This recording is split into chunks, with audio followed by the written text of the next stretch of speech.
আল্লাহ রাব্বুল আলামিন পৃথিবী বানানোর ইচ্ছা করলেন। খানায়ে কাবা আগে না পৃথিবী আগে?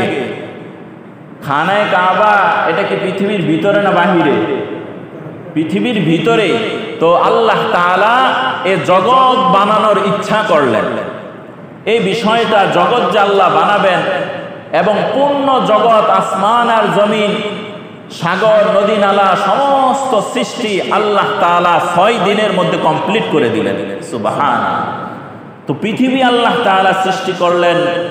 এই বিষয়টা কোরআনুল কারীমের মধ্যে 21 নম্বর পারার 16 নম্বর পৃষ্ঠা সূরাতুস সাজদার 4 নম্বর আয়াত আল্লাহ তাআলা এই বিষয়টি স্পষ্ট করে বলেছেন। আল্লাহ বলেন, আল্লাহুল্লাযী খালাকাস সামাওয়াতি ওয়াল আরদা ওয়া মা বাইনাহুমা ফি সিত্তাতি আইয়ামিন সুম্মা ইসতাওয়া আলাল আরশ।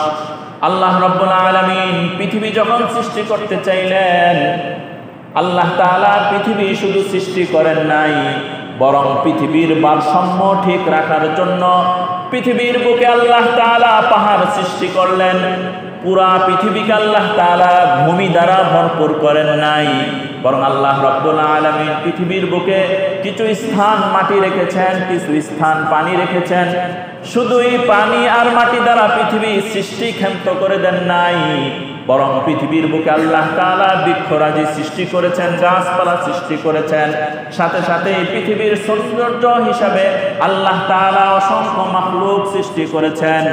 এই মাখলুক সমূহের মধ্য থেকে পৃথিবীর বুকে আল্লাহ তাআলা যত মাখলুক আর সৃষ্টিজীব রয়েছে, সমস্ত সৃষ্টিজীবের মধ্য থেকে শ্রেষ্ঠতম সৃষ্টি হচ্ছে মানুষ। সুবহানাল্লাহ।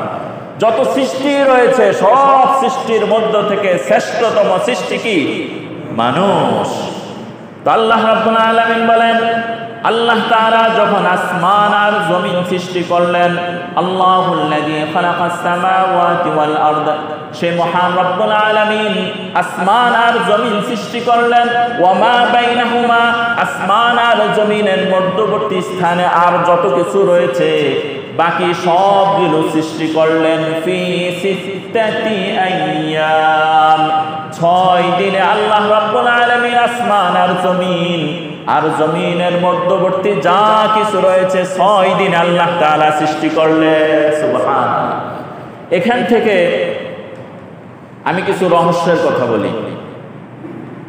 গত 2 দিন আগে সম্ভবত তলনা মাদ্রাসায় মুফতি মিজানুর রহমান কাসেমি সাহেব আসছিলেন। কেউ জানেন? কে জানেন? কয়েকজনে জানেন। ওখানে চাচ্চু যে বয়ান করলেন যে আল্লাহ রাব্বুল আলামিন আসমান আর জমিন সব কিছু 6 দিনে কি করছেন? সৃষ্টি করছেন। কিন্তু আল্লাহ তাআলার সূরাতু ইয়াসিনের শেষের দিকে একটি আয়াত রয়েছে, ইন্নামা আমরুহু ইযা আরাদা শাইআন আন ইয়াকুলা লাহু কুন ফায়াকুন। আল্লাহ রাব্বুল আলামিন পৃথিবীর বুকে কোনো কিছু যদি সৃষ্টি করার ইচ্ছা করেন, কোন বলার দ্বারা সাথে সাথে হয়ে যায়। সুবহানাল্লাহ। কোনো কিছু সৃষ্টি করতে চান তো আল্লাহর প্ল্যানের দরকার নেই, আল্লাহ বলবেন হও, সাথে সাথে হয়ে যায়। তো এখানে আল্লাহ তাআলা বললেন আসমান আর জমিন মাঝামাঝি যা আছে সব কিছু কয় দিনে সৃষ্টি করছেন? তো 6 দিন কি আল্লাহ লাগে পৃথিবী সৃষ্টি করতে? বলেন না। আসমান আর জমিন সব কিছু যদি আল্লাহ বলতেন আসমান আর জমিনের মাঝামাঝি যা কিছু প্রয়োজন হও, সেকেন্ডের মধ্যেই কি হয়ে যেত। তো আল্লাহ তাআলা এখানে সময় নিলেন কেন? মুফাসসিরিনে কেরাম বলেন আল্লাহ 6 দিন উল্লেখ করে একটা সময় যে নিলেন, এর একটা রহস্য হচ্ছে কোন কাজ তাড়াহুড়া ভালো না। কোন কাজ কি তাড়াহুড়া ভালো না।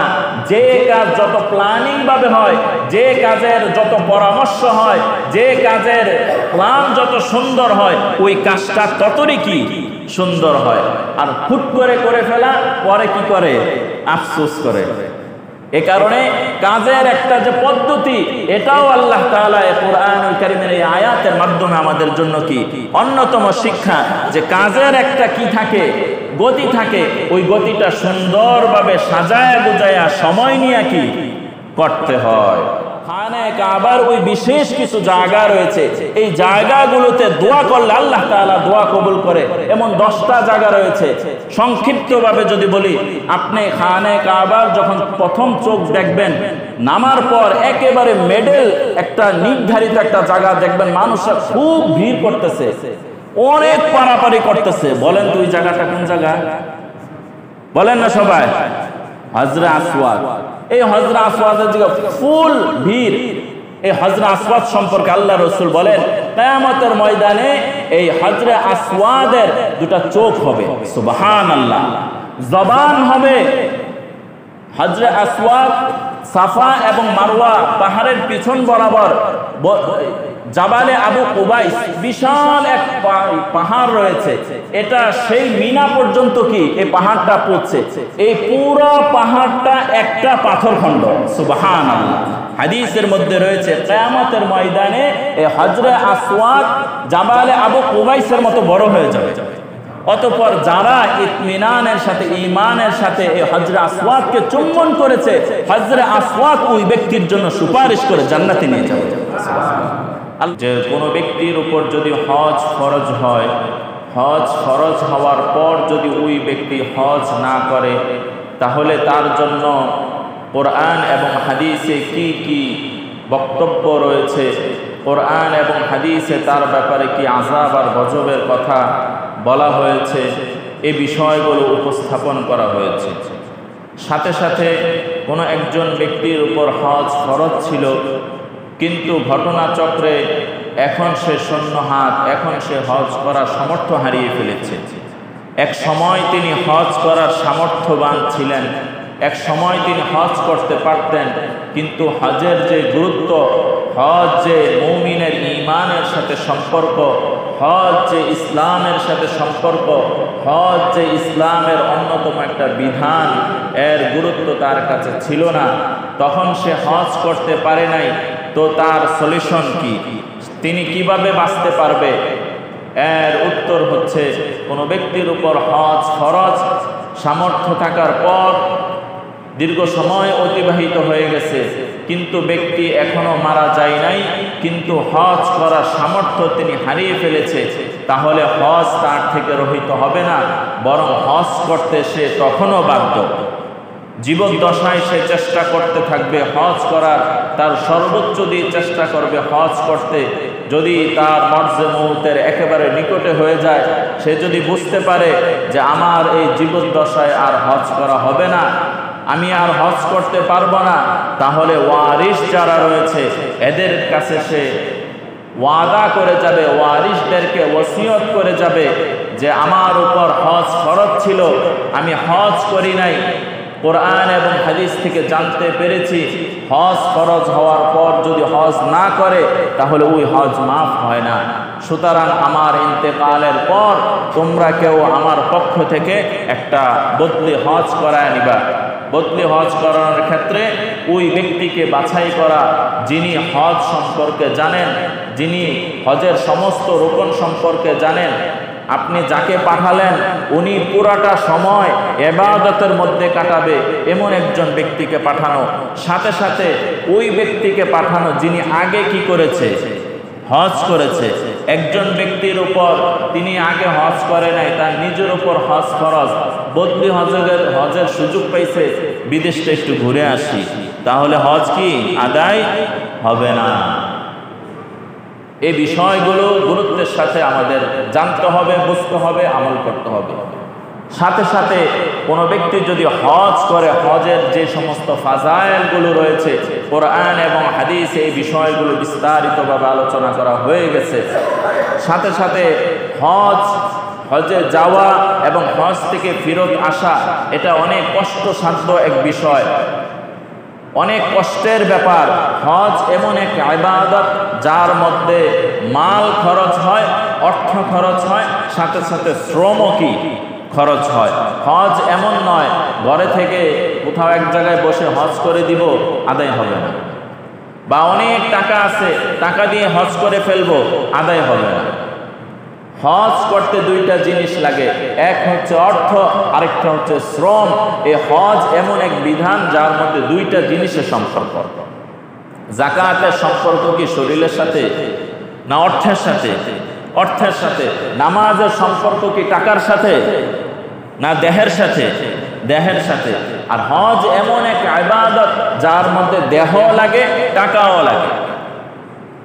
তো হজের সমস্ত কার্যক্রমের মূল যে বিষয়টা সেটা হচ্ছে নিয়ত। নিয়ত যদি সহিহ থাকে, নিয়ত যদি শুদ্ধ থাকে, তাহলে হজকে আল্লাহ তাআলা হজ্জে মাবরুরা বানায় দেয়। হজ্জে মাবরুর বলা হয় ওই হজ যেটা আল্লাহ তাআলা কবুল করে নিয়েছে। আর যদি নিয়তে গরমিল থাকে, তাহলে ওই 3 হজ, 4 হজ, 5 হজ, বছর বছর হজ কোনো কাজ হবে না। এ কারণে হজ অনেক কষ্টসাধ্য বিষয়, অনেক পরিশ্রমের বিষয়।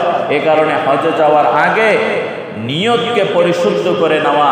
কিয়ামতের ময়দানে এমন কিছু ব্যক্তি আল্লাহ তাআলা উঠাবেন যাদের উপর হজ ফরজ ছিল না, কিন্তু তার দিলের তামান্না ছিল মক্কা আর মদিনা। তার দিলের মধ্যে মক্কা মদিনা অঙ্কিত করতেন, হাজী সাহেবদেরকে দেখতেন, হাজী সাহেবদের কথা শুনতেন, হজের এই রুকন আর আরকানগুলোর কথা শুনে তার দিলে আবেগ হইতো, আল্লাহ আপনি যদি আমাকে তৌফিক দিতেন তাহলে আপনার ঘর আমি জিয়ারত করতাম। যেদিকে ফিরে নামাজ পড়ি জিন্দিগি শেষ হয়ে গেল, ওই কালো গিলাফ আমার নিজ 2 চোখে দেখলো না। এমন এক আফসোস আর আকাঙ্ক্ষা, রসুলের রওজার সামনে আমি সালাম পৌঁছাইতে পারলাম না, রসুলের মাকবারার সামনে আমি দাঁড়াইতে পারলাম না। এই ধরনের এক আফসোস আর আক্ষেপ ব্যক্তির মধ্যে ছিল, কিন্তু আল্লাহ তার উপর হজ ফরজ করেন নাই। কিয়ামতের ময়দানে আল্লাহ তাআলা তাকে হজের সওয়াব দিয়ে দিবেন। সুবহানাল্লাহ। পক্ষান্তরে এমন অনেক ডাবল হাজি, তৃতীয় হাজি, চতুর্থ হাজি কিয়ামতের ময়দানে দাঁড়াবে। আল্লাহ তাআলা বলবেন তোমার একটা হজও কবুল হয় নাই, কেননা দুনিয়ার বুকে তুমি হজ করেছিলা, মানুষ তোমাকে আল হাজ বলবে। দুনিয়ার বুকে তুমি হজ করেছিলা, মানুষ তোমাকে বুজুর্গ বলবে। দুনিয়ার বুকে তুমি হজ করেছিলা, মানুষের কাছে সম্মানিত হওয়ার জন্য যেটা আশা করেছিলা দুনিয়ায় পেয়ে গেছো, আজকে আমার কাছে কিচ্ছু না। এ কারণে হজ করা যত বিধিবিধান রয়েছে সবগুলো শুরুতে 1 নাম্বার কাজ কি? নিয়তকে সহিহ করা।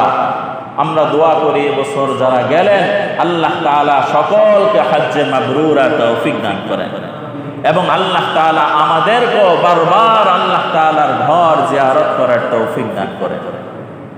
এই জুমার আলোচ্য বিষয় থাকবে কাবা যে ঘরটি রয়েছে এর আশেপাশের কিছু জায়গা রয়েছে, এই জায়গাগুলো আল্লাহ তাআলার কাছে এত পছন্দের, রাসূলের কাছে এত পছন্দের।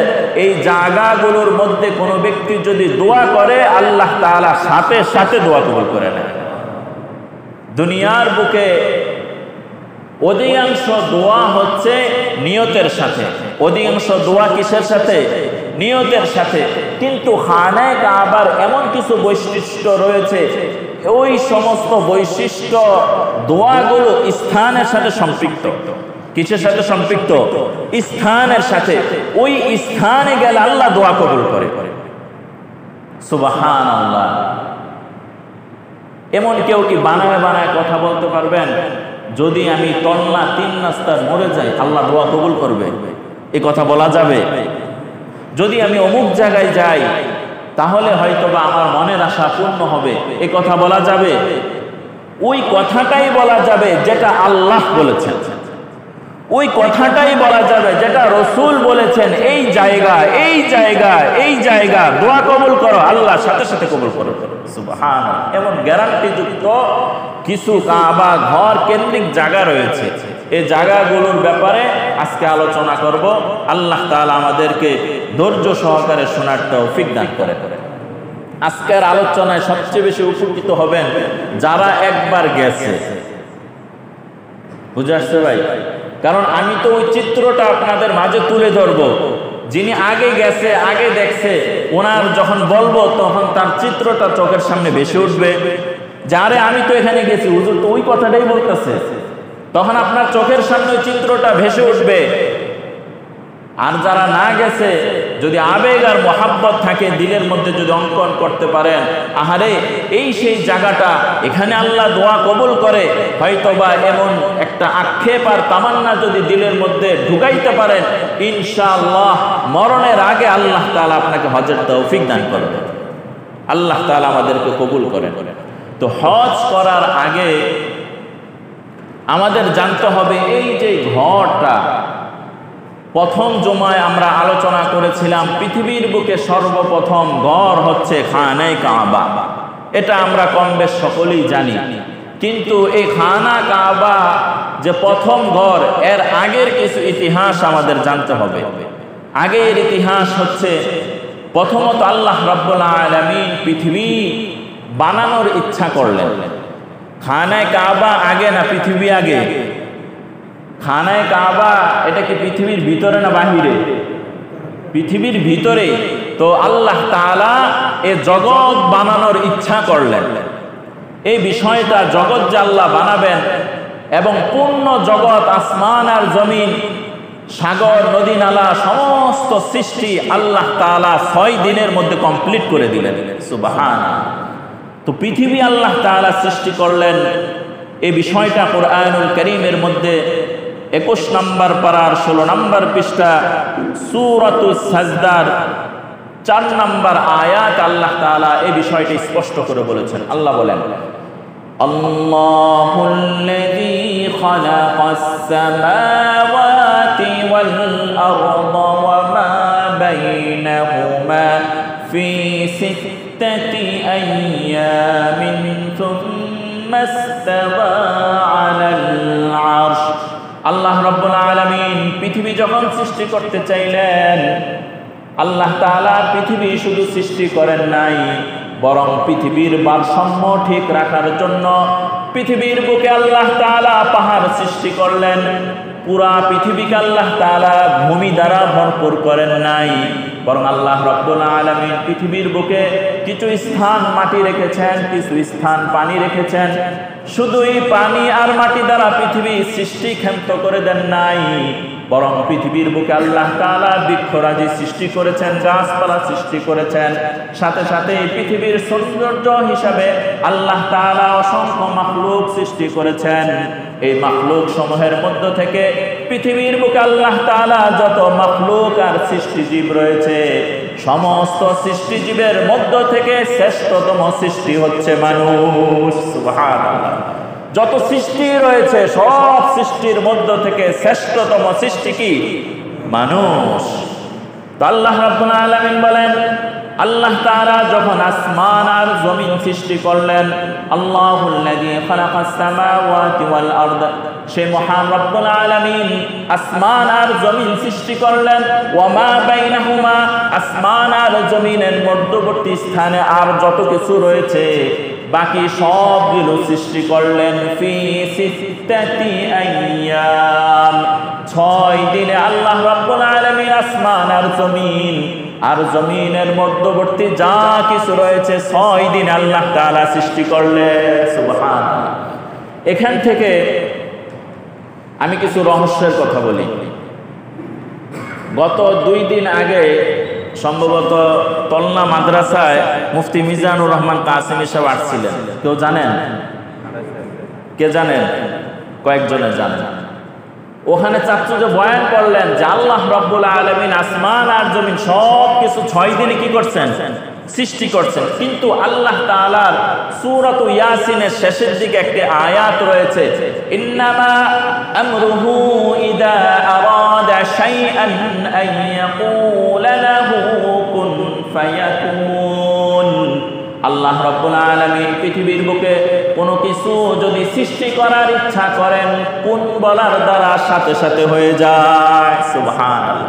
কোনো কিছু সৃষ্টি করতে চান তো আল্লাহর প্ল্যানের দরকার নেই, আল্লাহ বলবেন হও, সাথে সাথে হয়ে যায়। তো এখানে আল্লাহ তাআলা বললেন আসমান আর জমিন মাঝামাঝি যা আছে সব কিছু কয়দিনে সৃষ্টি করছেন? তো 6 দিন কি আল্লাহ লাগে পৃথিবী সৃষ্টি করতে? বলেন না। আসমান আর জমিন সব কিছু যদি আল্লাহ বলতেন আসমান আর জমিনের মাঝামাঝি যা কিছু প্রয়োজন হও, সেকেন্ডের মধ্যেই কি হয়ে যেত, তো আল্লাহ তাআলা এখানে সময় নিলেন কেন? মুফাসসিরিনে কেরাম বলেন আল্লাহ 6 দিন উল্লেখ করে একটা সময় যে নিলেন, এর একটা রহস্য হচ্ছে কোন কাজ তাড়াহুড়া ভালো না। কোন কাজ কি তাড়াহুড়া ভালো না। যে কাজ যত প্ল্যানিং ভাবে হয়, যে কাজের যত পরামর্শ হয়, যে কাজের প্ল্যান যত সুন্দর হয়, ওই কাজটা ততই কি সুন্দর হয়। আর হুট করে ফেলা পরে কি করে? আফসোস করে।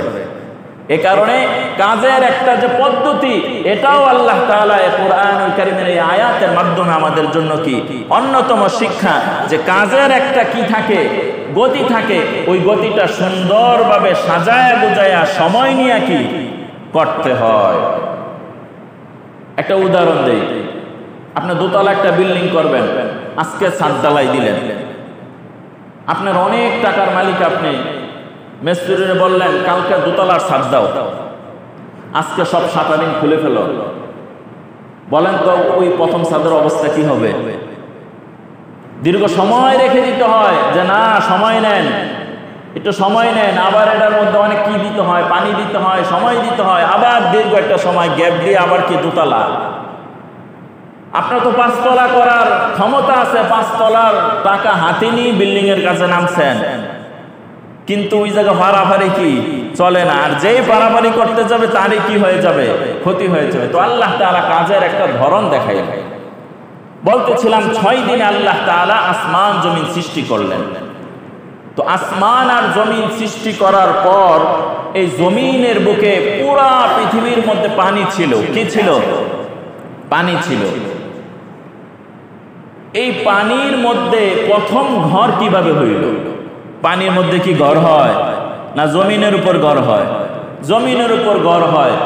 তো পানির উপর থই থই পানি, এই পানির উপর ঘর কিভাবে করবেন? 2 ধরনের হাদিস পাওয়া যায়। এক ধরনের হাদিস হচ্ছে আল্লাহ রাসূল সাল্লাল্লাহু আলাইহি ওয়াসাল্লাম বলেন যে আল্লাহ রাব্বুল আলামিন পানির সাথে সাথে এক ধরনের বালু সৃষ্টি করছেন। কি সৃষ্টি করেছে? বালু। অতঃপর আল্লাহ তাআলা খানায়ে কাবা যেখানে রয়েছে, কাবা ঘর যেটা রয়েছে, এই ঘরের নিচে আল্লাহ তাআলা কিছু বালুকে জমায়ে দিলেন। সুবহানাল্লাহ। অতঃপর আল্লাহ তাআলা আস্তে আস্তে পানি শুকাইতে লাগলেন, আর বালু আস্তে আস্তে কি থাকলো? বাড়তে লাগলো। তো বালুর পরে যে আস্তে আস্তে পুরা পৃথিবী ছড়াইতে লাগলো। কিছু কিছু জায়গায় বালুর পরিমাণ বেশি হয়েছে, ওই সমস্ত জায়গায় সমতল ভূমি হয়ে গেছে। কিছু কিছু জায়গায় বালুর পরিমাণ অত পড়ে নাই, ওগুলো সমুদ্র আর নদী হয়ে গেছে। এই হচ্ছে এক রাওয়ায়াত। আরেক রাওয়ায়াত হচ্ছে আল্লাহ রাব্বুল আলামিন জমিন সৃষ্টি করার জন্য, ঘর নির্মাণ করার জন্য পুরা পৃথিবীর সমস্ত পানিকে একটা নাড়া দিলেন, একটা গুলটি দিলেন। যখন বালতির মধ্যে পানি রেখে যদি হাত দিয়ে গুলটি দেন, 2-3টা চক্কর মারলে মাঝখানে কি একটা মেডেল হয়ে যায় না? না বালতির কোনায় মেডেল হয়? মাঝখানে মেডেল হয়। ভূগোল আর্ট অর্থাৎ আধুনিক বিজ্ঞান এটা আবিষ্কার করেছে, খানায়ে কাবা হচ্ছে পৃথিবীর মেডেল। সুবহানাল্লাহ। খানায়ে কাবা কি পৃথিবীর মাঝখান। তো ওই ঘূর্ণনের ফলে আল্লাহ তাআলা কিছু ফেনা সৃষ্টি করলেন, পানি থেকে কিছু ফেনা সৃষ্টি করলেন। অতঃপর ওই ফেনাকে আল্লাহ তাআলা জমিয়ে ওখানে আল্লাহ তাআলা জমিন কি করলেন? সৃষ্টি করলেন। অতঃপর আল্লাহ তাআলা ইচ্ছা করলেন যে জমিনকে আবাদ করবেন। জমিনকে আবাদ করার জন্য আল্লাহ তাআলা জিন জাতি পাঠাইলেন। তো আল্লাহ তাআলা ইলমের মধ্যে 2 জাতি প্ল্যান ছিল। কয়টা জাতি? 2টা জাতি আল্লাহ তাআলা জমিনের মধ্যে আবাদ করবেন। একটা হচ্ছে জিন জাতি। তো জিন জাতিকে আল্লাহ তাআলা জমিনের উপর পাঠায় দিলেন যে ওনারা জমিনের মধ্যে বিচরণ করবে আর আল্লাহ তাআলার ইবাদত বন্দেগী করবে। তো কেন পাঠালেন জিন জাতি? সাথে সাথে মানুষ জাতিও কেন পাঠালেন? এই দুটো প্রশ্নের উত্তর আল্লাহ তাআলা পবিত্র কোরআনুল কারীমের পবিত্র কোরআনুল কারীমে আল্লাহ তাআলা বলেন, মা খালাকাতুল জিন্না ওয়াল ইনসা ইল্লা লিয়াবুদুন। নিশ্চয় আমি জিন এবং মানুষকে সৃষ্টি করেছি একমাত্র আল্লাহর গোলামি করার জন্য। তাহলে জিন এবং মানুষকে সৃষ্টি করেছেন কেন? ইবাদত করার জন্য। জিন জাতিকে পাঠানোর পর এই জিনের মধ্যে আবার দুইটা বৈশিষ্ট্য দিয়েছে, একটা হচ্ছে উবুদিয়্যাত, আরেকটা হচ্ছে নফসানিয়্যাত। উবুদিয়্যাত বলা হয় আল্লাহ তাআলার দাসত্ব আর গোলামি করা, আরেকটা হচ্ছে নফসানিয়ত, আল্লাহ তাআলার গোলামি ও দাসত্ব বাদ দিয়ে নিজের ভিতরে একটা নফস আছে, ওই নফস মন মতো চলা। তাহলে জিনের মধ্যে কয়টা বৈশিষ্ট্য ছিল? দুইটা, একটা হচ্ছে উবুদিয়্যাত, আরেকটা হচ্ছে নফসানিয়ত। উবুদিয়্যাত হচ্ছে এক সত্তার ইবাদত করা, নফসানিয়ত হচ্ছে ওই এক সত্তাকে বাদ দিয়ে নিজের নফস অনুযায়ী কি চলা। জিন জাতি যখন জমিনের উপর বিচরণ করতেছিল, তারা জমিনের উপর এত ধরনের ফিতনা ফাসাদ করতেছিল, হাঙ্গামা, রাহাজানি, কাটাকাটি, মারামারি, জিনা, ব্যভিচার দ্বারা পুরা পৃথিবী ভরপুর করে দিয়েছে। এভাবে পুরা পৃথিবী পূর্ণ পবিত্র একটা নতুন নব আবিষ্কৃত পৃথিবী এই জিন জাতি একেবারে কুলুকিষ্ট করে দিয়েছে, একেবারে নাপাক করে দিয়েছে তাদের সমস্ত অপকর্মের মাধ্যমে। অতঃপর আল্লাহ রাব্বুল আলামিন হযরত জিবরিল আলাইহিস সালাতু ওয়াস সালামকে ডাকলেন, ডেকে বললেন, এদেরকে তো বানিয়েছি, দুইটা সিফাত দিয়েছি, একটা হচ্ছে উবুদিয়্যাত, আমার দাসত্ব করা, আরেকটা হচ্ছে নফসের গোলামি। ওরা আমার হুকুম বাদ দিয়ে নফসের পূজারী হয়ে গেছে, এই জাতি আমার আর দরকার নাই। হযরত জিবরিল আলাইহিস সালাতু ওয়াস সালাম তার বাহিনী নিয়ে জমিনের উপর বিচরণ করলেন এবং জিন জাতিকে কড়া মাইট দিলেন, এমন তাড়ানি দিলেন, এমন মাইট দিলেন। প্রথমত শক্তি সমর্থবান জিন যারা ছিল, ওরা অধিকাংশ জিন সমুদ্রের মাঝামাঝি যায় কি করলো? অবস্থান করলো। আর বুড়া দুরা শিশু যেগুলো আছে, এগুলো পাহাড়ের চিপা চাপায় কি করলো? অবস্থান করলো। আল্লাহ রাব্বুল আলামিন এখন পর্যন্ত জিন জাতির আবাসস্থলগুলো নিরিবিলি জায়গায় রেখেছে। ওই তখন থেকে আল্লাহ তাআলা জিন জাতিকে মানুষ থেকে দূরে সরাই দিছে, এতটুক দূরে সরাইছে জিন জাতিকে মানুষ দুই চোখে দেখে না। কিন্তু জিন আছে কিনা সন্দেহ আছে। ইদানিং আবার দেখি এমন কথা শুনে যে প্যারানরমাল, কয় জিন বলতে কিছু থাকতে পারে। কোন মুমিন যদি এই কথা বলে যে প্যারানরমাল, এটা এমনিতেই হতে পারে বা এটা আপনার এই প্রাকৃতিক ব্যাপার, প্রাকৃতিক দুর্যোগ না আল্লাহ তাআলার গজব, বলেন না প্রাকৃতিক কি আবার? এই ঝড় তুফান বৃষ্টি কে দেয়? এটা কি পৃথিবীর ক্ষমতা নাকি? এগুলো কি এমনিতেই হয় না? একজন আছে, তিনি কে? আল্লাহ। তো কয় এমনিতেই হয়, প্যারানরমাল না। কেউ যদি কোনো মুসলমান যদি জিন জাতি বিশ্বাস না করে, তাহলে তার ঈমান চলে যাবে। জিন জাতি কি করতে হবে? বিশ্বাস করতে হবে। অতঃপর তাদেরকে তাড়ায়া দেওয়ার পর আল্লাহ তাআলা ফেরেশতা দ্বারা এই জমিনকে ভরপুর করে দিলেন।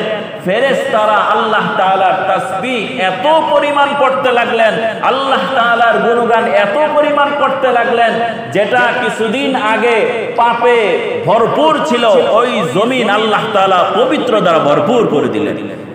ফেরেশতারা এত পরিমাণে ইবাদত করতেছিল, চারদিকে শুধু জিকির আর জিকির, চারদিকে শুধু তাসবিহ আর তাসবিহ, এগুলো জমিনের উপর চলতেছিল। অতঃপর ফেরেশতারা আরজ করলেন, আল্লাহ, আমরা তো আমাদের আগের ইবাদতের একটা জায়গা ছিল, আসমান কয়টা? 7টা। বলেন না সবাই, আসমান কয়টা?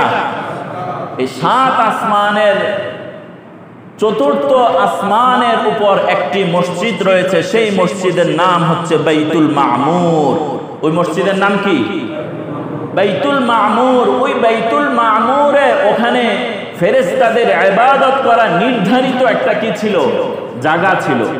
অতঃপর ফেরেশতারা আরজ করলেন, আল্লাহ, সেখানে তো বাইতুল মামুর ছিল, ওখানে ইবাদত বন্দেগী করতাম, জমিনের বুকে এসে সবাই ছড়ায়া ছিটা ইবাদত করতেছি, যদি কোনো নিদর্শন দিতেন তাহলে এই এখানকে কেন্দ্র করে আমরা ইবাদত করতে পারতাম। তো আল্লাহ তাআলা ফেরেশতাদেরকে হুকুম করলেন, বাইতুল মামুরের সরাসরি নিচে একটা জায়গা নির্ধারণ করো, এখানে একটা ঘর বানাও, এটা তোমাদের ইবাদতের জায়গা বানায় নাও।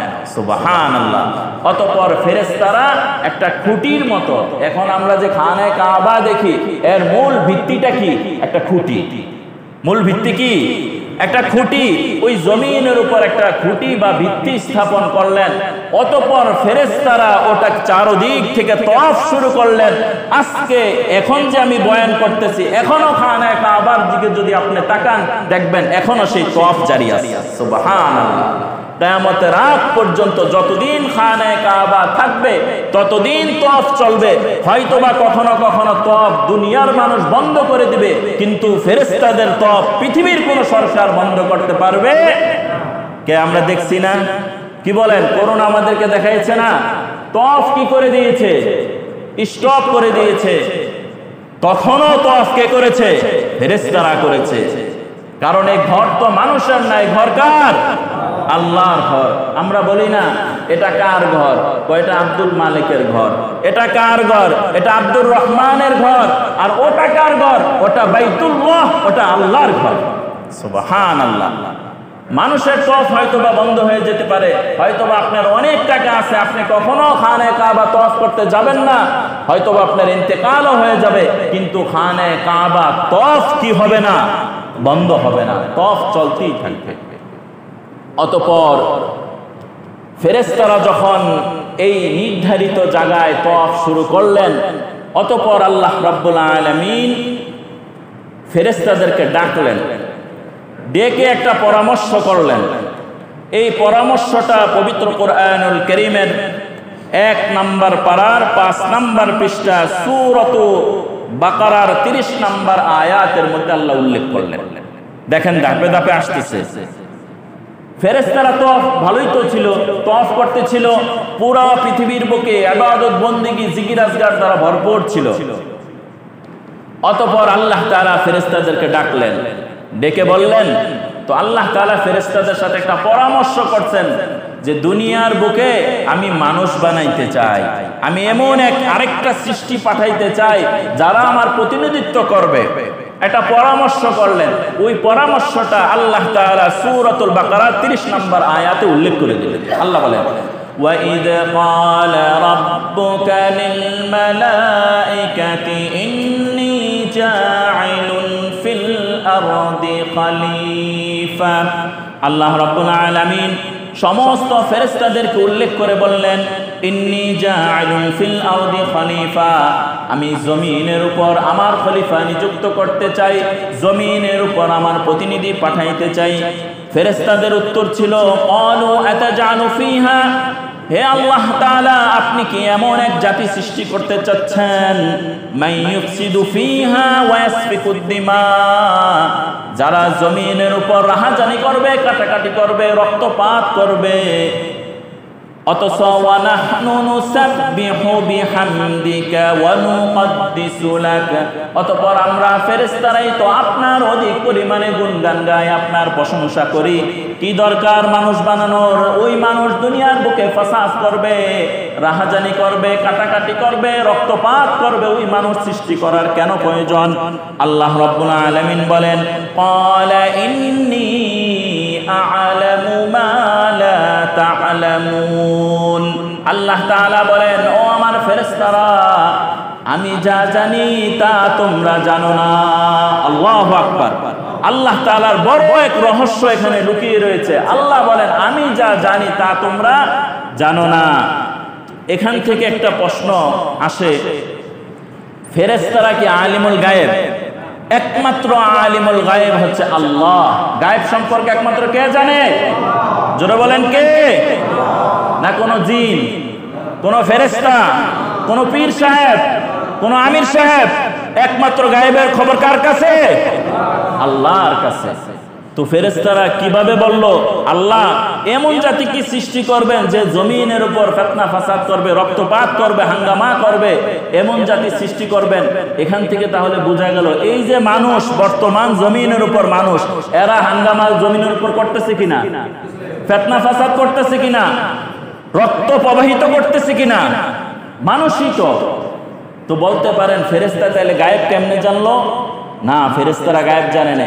এই ফেরেশতাদের দুনিয়ার বুকে অবতরণের আগে তো জিন ছিল, ওরা যে হাঙ্গামা করছে ওটা দেখা আন্দাজের উপর কি বলছে যে আগের যে জাতি এদেরকেও আপনি উবুদিয়ত দিয়েছিলেন, নফসানিয়ত দিয়েছিলেন, এরা যে হাঙ্গামা করছে, এখন আবার কোন জাতি পাঠাইতেছেন, এরাও কি হাঙ্গামা করবে? আল্লাহ তাআলা বলেন এদের গুণ কি হবে? এদেরকেও উবুদিয়ত আর নফসানিয়ত দেওয়া হবে, এদেরকেও আল্লাহ আমার ইবাদত করতে তারা বাধ্য, এটা যেমন তাদের উপর আদিষ্ট, সাথে সাথে তাদেরকে নফস দেওয়া হবে, এরা আমার মত মতো চলবো না। তখন ফেরেশতারা বলে আল্লাহ আগের জাতি যেই কাজ করছে পরের জাতি কি সেই কাজ করতে পারে? তো আল্লাহ তাআলা বলে দিলেন শোনো, ইন্নী আ'লামু মা লা তা'লামুন, আমি যা জানি তা তোমরা জানো না। এর বাস্তব উদাহরণ, পৃথিবীর সব মানুষকে হাঙ্গামা করে নাকি? পৃথিবীর সব মানুষ কি রক্তপাত করে? পৃথিবীর সব মানুষ কি খারাপ? না, খারাপ না। তো আল্লাহ তাআলা সাথে সাথে ফেরেশতাদেরকে বললেন শোনো, আমার সৃষ্টির ব্যাপারে তোমরা কথা বললা যে আমি মানুষ বানাবো, এরা আবার আগে খারাপ কাজ করছে, আগের জাতি খারাপ কাজ করছে, এরাও খারাপ কাজ করবে। শোনো, আমি আল্লাহ ঘোষণা দিলাম ফেরেশতাদের মাঝে আমি নেক্সট যেই জাতি প্রেরণ করব এদেরকেও আমি দুইটা সিফত দিব, একটা হচ্ছে উবুদিয়ত, আমার দাসত্বের গুণ তাদেরকে দিব, আবার নফসানিয়ত, নিজের নফস অনুযায়ী চলার যোগ্যতাও তাদেরকে দিব। তবে শুনে রাখো, যারা আমার উবুদিয়ত, আমার ইবাদত করবে, এদের জন্য আমি জান্নাত রেখেছি, আর ওই জান্নাতের সমস্ত জান্নাতীদের খাদেম সমস্ত ফেরেশতাদেরকে বানায় দিব। সুবহানাল্লাহ। এ কারণে জান্নাতের মধ্যে আপনার খাদেম হবে কে? ফেরেশতারা। মানুষের খাদেম কে হবে?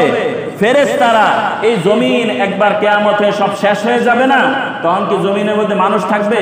মানুষ থাকবে না। জান্নাত আর জাহান্নাম, ওই জান্নাতের মধ্যে আমাদের খেদমতে নিয়োজিত থাকবে কারা? ফেরেশতারা।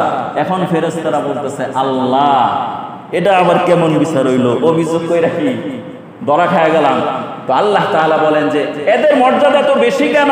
তো আল্লাহ তাআলা বলেন যে তোমাদেরকে উবুদিয়তের গুণ দেওয়া হয়েছে, নফসানিয়তের গুণ দেওয়া হয় নাই। মানুষ আর ফেরেশতার মধ্যে এটাই পার্থক্য, ফেরেশতাকে যে আদেশ করা হয়েছে ওই আদেশে সে লিপ্ত, আর মানুষকে যে আদেশ করা হয়েছে মানুষ ওই কাজে কি না লিপ্ত না। মানুষ চলে তার মন মতন, আর ফেরেশতা তার মন মতো কি চলতে পারে না। মানুষের মধ্যে অনেক প্রয়োজন রয়েছে। একটা মানুষের 10টা বিল্ডিং এর মালিক হওয়ার স্বপ্ন, অথচ সে বিল্ডিং এর দারোয়ান। বলেন না, উনি চায়, দারোয়ান চায় এই বিল্ডিংটা আমার হোক। যিনি প্লেনটা মুছে পরিষ্কার করে উনি মনে মনে চায় আমার যদি এমন একটা কি হইতো, প্লেন হইতো। যিনি জমি দেখাশোনা করে উনি মনে মনে ভাবে এই জমিটা যদি আমার হইতো। মানুষের আশা আর আকাঙ্ক্ষার কি নাই, শেষ নাই। তো ফেরেশতাদেরকে আল্লাহ তাআলা শুনায় দিলেন যে উবুদিয়তের গুণ নিয়ে যারা আমার কাছে আসবে, শুনে রাখো এই ফেরেশতা তোমাদেরকে ওই আমার সৃষ্টির জন্য খাদেম বানায় দিলাম। সুবহানাল্লাহ। এভাবে আল্লাহ তাআলা প্রথম ঘর করলেন। অতঃপর আল্লাহ তাআলা এই খানে কাবা যেটা, এটা প্রথম হযরত আদম আলাইহিস সালাতু ওয়াস সালামের মাধ্যমে আল্লাহ তাআলা এটা সৃষ্টি করলেন। আদম আলাইহিস সালাতু ওয়াস সালামের পর আল্লাহ তাআলা হযরত শীশ আলাইহিস সালাতু ওয়াস সালামের মাধ্যমে এটা আবার সৃষ্টি করলেন। এই হচ্ছে তৃতীয় স্টেপ। প্রথম স্টেপ ফেরেশতারা, দ্বিতীয় স্টেপ হচ্ছে আদম আলাইহিস সালাতু ওয়াস সালাম, তৃতীয় স্তরে হচ্ছে শীশ আলাইহিস সালাতু ওয়াস সালাম। অতঃপর এই খানায়ে কাবা নূহ আলাইহিস সালাতু ওয়াস সালামের যে প্লাবন হয়েছে ওই বন্যায় খানায়ে কাবা কি হয়েছে? বিধ্বংস হয়ে গেছে। অতঃপর নূহ আলাইহিস সালাতু ওয়াস সালাম এটা পুনরায় নির্মাণ করলেন। অতঃপর হযরত ইব্রাহিম আলাইহিস সালাতু ওয়াস সালাম নির্মাণ করলেন। ষষ্ঠবার কুরাইশরা এই খানায়ে কাবা নির্মাণ করলেন।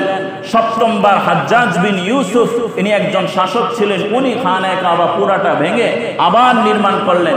এই হচ্ছে খানায়ে কাবা গড়া আর নির্মাণের কি একটা সংক্ষিপ্ত ইতিহাস আপনাদেরকে শুনাইলাম। তো আল্লাহ রাব্বুল আলামিন এই খানায়ে কাবা মানুষের জন্য হেদায়েত স্বরূপ বানাইলেন। এই খানায়ে কাবা কতদিন পর্যন্ত থাকবে? আল্লাহ যতদিন চাইবেন ততদিন পর্যন্ত থাকবে।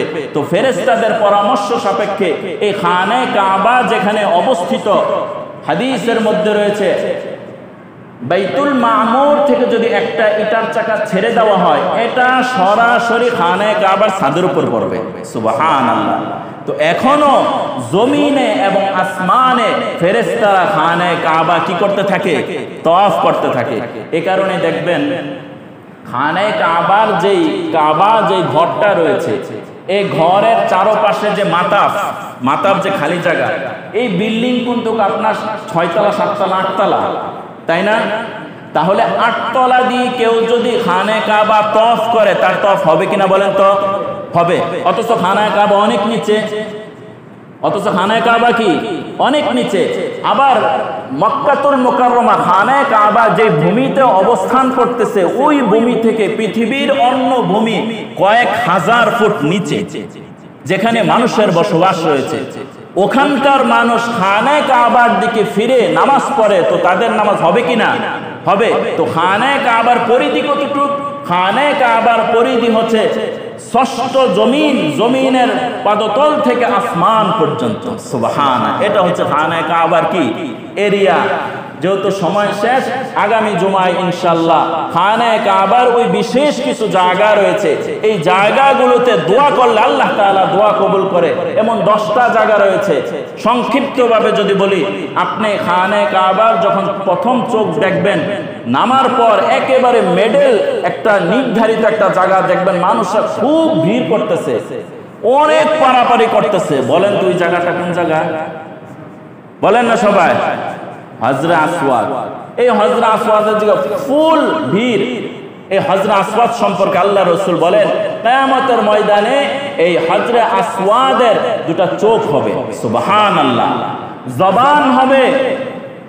হজরে আসওয়াদ সাফা এবং মারওয়া পাহাড়ের পিছন বরাবর জাবালে আবু কুবাইস বিশাল এক পাহাড় রয়েছে। এটা সেই মিনা পর্যন্ত কি এই পাহাড়টা পড়ছে। এই পুরো পাহাড়টা একটা পাথরখণ্ড। সুবহানাল্লাহ। হাদিসের মধ্যে রয়েছে কিয়ামতের ময়দানে এই হজরে আসওয়াদ জাবালে আবু কুবাইসের মতো বড় হয়ে যাবে।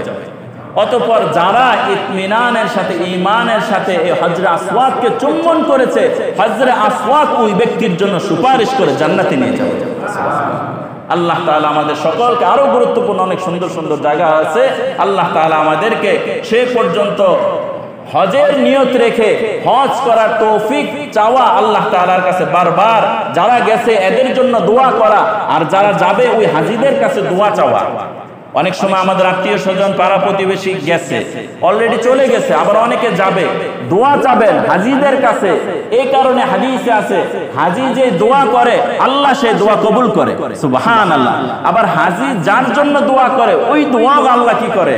কবুল করে। তো আপনার তো ইমো আছে, আপনার হোয়াটসঅ্যাপ আছে, আপনার তো ফোন নাম্বার আছে, আপনি ফোন দিয়ে কি করবেন যে ভাই আপনি তো কাবার মেহমান হয়ে গেছেন, আমি যাইতে পারলাম না, আমি যেন যেতে পারি, আপনি আমার জন্য দোয়া করেন, আমি অসুস্থ, আমার এই পেরেশানি, আপনি আমার জন্য দোয়া করেন। হাদিসের ভাষ্য অনুযায়ী আল্লাহ তার দোয়া কি করে নেবে? কবুল করে নেবে। আল্লাহ তাআলা আমাদেরকে সেই তৌফিক দান করেন। আমিন। ওয়া আখির দাওয়ানা আলহামদুলিল্লাহি রাব্বিল আলামিন।